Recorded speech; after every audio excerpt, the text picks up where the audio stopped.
Back to the beginning, like we like to do in these interviews, and I want you to start by telling me how you met Ime, because you were very young. I was very young. First met Ime, I think I was 17. I was in high school still. He had an AAU team and he recruited me to play for his AAU team. So yeah, he was in the NBA at the time and I was in high school. So it was cool to have somebody from your hometown that played in the league that would like come back and play with us and work out with us. So.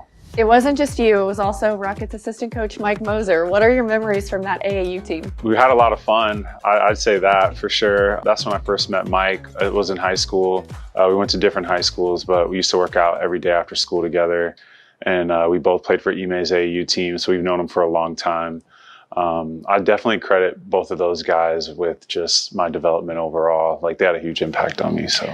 The way that Ime coached your AAU team and the way he coaches the Rockets team, what are the similarities there? I mean, I'd say it's a little different in that, like, lead by example at the time. Like, he was playing, so a lot of it was, like, helping us build habits of, like, to try to get us to where we wanted to go. We wanted to play in college and hopefully the NBA, and he was kind of helping us with that and mentoring us along the way. So it's a little different, but he's definitely had an edge back then, like kind of like how he has now, and he tried to instill that in us. So there is what Ime has said and others have said, a gritty, grimy Portland mentality. But what is that Portland strong mentality that you guys have brought to this Rocket staff? I mean, I'd say just competitiveness overall. I know Ime, as a player, he valued, and he was his identity was intelligence and toughness, like those things.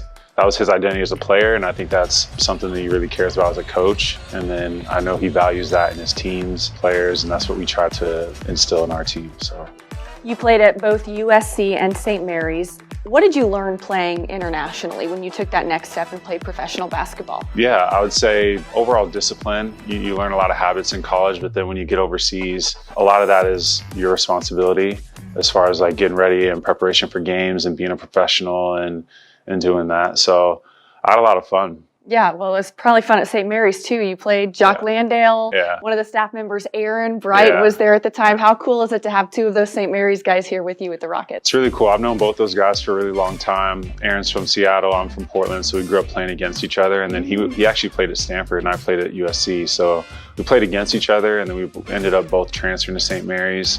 And then Jock was a freshman when we were seniors. So I still remember Jock's first time visiting campus and his first open gym session with the team. So it's funny to know people for so long and also to get to work with them now. So like I'm really fortunate. Let's talk a little bit about your coaching career. Like a lot of these Rocket staff members, you started with Greg Popovich, San Antonio Spurs. What was that like to start under a bona fide legend? Yeah, I'd say great example just in general, like just being a fly on a wall, like a lot of the meetings. It's definitely an environment there where they teach you to grow and you get a good sense of like how things should be. And then eventually you grow and you put your own philosophy and your own spin on it. But I feel like I'm very fortunate to have the foundation of like working for him and being in the video room there. And not just him, but all there are a lot of great coaches there and assistants and staff members that I learned from. So I definitely give credit to them in my development. And I'm sure you developed a lot when you coached in Boston under Ime Udoka. You followed Coach Udoka to Boston. What was that time like there for you? It was fun. It was basically all the stuff I had learned and the habits that I learned and the foundation I had that I developed in San Antonio working for Pop, I was able to kind of implement, and it was very hands-on when I was in Boston. So yeah, I got to put a lot of the stuff I learned in the video room into practice and kind of develop my voice and coach and work with players. And I learned a lot from the guys in Boston as well, like that staff. So unfortunately, I got to learn two different places from different people and get like a wide variety of experience. Not only did you transition and move to Houston, but you moved to the front bench, which is a big deal. What's been the biggest difference this year being a member of the front bench for the first time? I mean, your job as an assistant is to assist the coach. So just especially with somebody that like Ime, who I've known for a long time, I want him to be successful, I want our team to be successful. So I feel like I want to do what I can to help that. And so like there's a sense of responsibility that I feel and I want to do a good job. So a lot of it is just preparation and organizing and helping out as much as I can. A lot of people watching this might not know what goes into being a front bench coach in the NBA. Can you kind of describe your day-to-day duties? Day-to-day duties, a lot of it is film study and like preparation. A lot of times we're watching the opponent that we're about to play. A lot of that prep starts about 2 weeks out. We're watching a lot of film and seeing how other teams played against our next opponent, and then we're kind of developing a game plan. And that's like the style of our staff. And he trusts you or the coach whose job or scout it is to kind of put together a game plan, and we kind of hash it out as a group. And we go from there.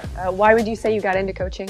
Honestly, probably Ime and my high school coach. Like I had a really good crew of like mentors and coaches growing up, and they had a huge impact on me. When I was younger, I just cared about playing. I just wanted to play, but I knew that once I was done playing, coaching would be something I'd be interested in, just because I knew the impact that those guys had on me, and I wanted to hopefully be able to do that for somebody else someday. That's honestly why. Where did you see certain Rockets players, maybe that you work with a lot, grow this year? I would say that they accepted the challenge. It was very different, different year, different staff, different system. And it was cool to see them so willing to be coached and want to be challenged and want to push, and they were hungry to win. So just that overall hunger, I'd say, and then just accepting that challenge and rising to the occasion. Like I think we set a standard and a high bar, and I think our guys like met it and exceeded it in a lot of areas. So I'm really excited about next year as well.